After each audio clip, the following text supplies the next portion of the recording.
অনেকদিন আমরা আক্ষেপ করেছি আমাদের মানে ওরকম ধরনের কোনো পেসার নাই যে 150 গতিতে কিলোতে বোলিং করবে, সেটা নাহিদ রানা আমাদের দেখিয়েছে। আমি শুরুটা বাংলাদেশ এত দারুণভাবে শুরু করেছে যেখানে ম্যাজিশিয়ান হয়ে ভূমিকা পালন করেছেন নাহিদ রানা।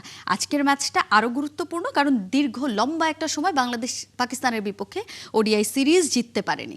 সো এই দীর্ঘ 11 বছরের অপেক্ষার অবসান কি আজকে হবে কিনা?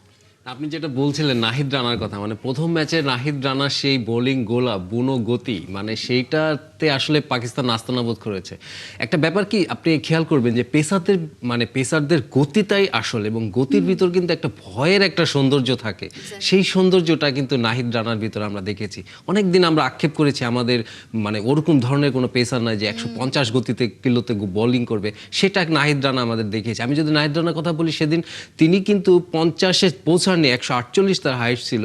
বাট তিনি যেটা করেছেন, আমরা যেটা দেখছি, আমরা তালহা জুবাইয়ের একটা রিপোর্ট দেখছিলাম আমরা খেলা যোগে আপনাদের, সেখানে কিন্তু তিনি বলেছেন এই নাহিদ রানার এই ভেরিয়েশন কিভাবে এসেছে, এবং তিনি একটা ভবিষ্যৎবাণী করেছেন এই নাহিদ রানা ভবিষ্যতে যখন কেরিয়ারে তিনি অবসর নেবেন তখন তিনি টপ 5 ওয়ার্ল্ড ক্লাস বোলারদের মধ্যে থাকবেন। আমাদের সহকর্মী নাহিয়ান বিন জাসিমি সেই রিপোর্টটা করেছেন, সেখানে আসলে তালহা জুবাইর তার যে মাস্টার, সেই মাস্টারই আসলে এরকম আশার বাণী শোনাচ্ছিলেন। এটা নিশ্চয়ই বাংলাদেশ ক্রিকেটের জন্য, টাইগার ফ্যানদের জন্য বড় একটা আশার বাণী। এবং এই তালহা জুবাইর তার বয়স যখন ছিল 16, 2004 সালে তাকে দেখে কিন্তু সৌরভ গাঙ্গুলী এমন একটি কথা বলেছিলেন, এবং তখন তিনি সৌরভ গাঙ্গুলী বলেছেন বাংলাদেশের এই ছেলেটা, এই পেসারটাই ভবিষ্যতে অনেক ভালো করবে, একে তোমরা কেয়ার করো।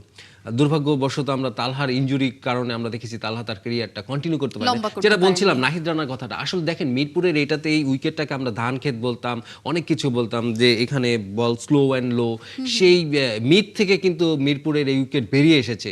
এবং এই উইকেটটা আমি বলবো না একদম বাউন্সি উইকেট, এখানে যেটা হয়েছে যে এখানে কিন্তু স্পোর্টিং উইকেট, এখানে আপনার বল ব্যাটে আসবে, আপনার রান আছে, হয়তো পাকিস্তান করতে পারেনি, যেটা পাকিস্তানের কোচ বলেছে যে নাহিদ রানার ওই স্পেলটাতে আমরা হেরে গেছি। তো সব মিলে নাহিদ রানা স্পেশাল ছিল।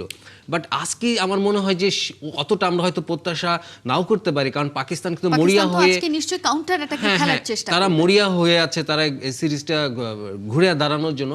তবে পাকিস্তান যে কচিকাচার দল যে তারা পাঠিয়েছে, এবং এই কচিকাচার দলকে যদি এই মুহূর্তে আপনি না আউট করতে পারেন, আজকে যদি না জিততে পারেন, তাহলে আবার টাফ হয়ে যেতে পারে। আমার মনে হয় যে আজকেই সময় পাকিস্তানকে সিরিজ এবং র্যাঙ্কিংয়ে 9 চলে আসার জন্য।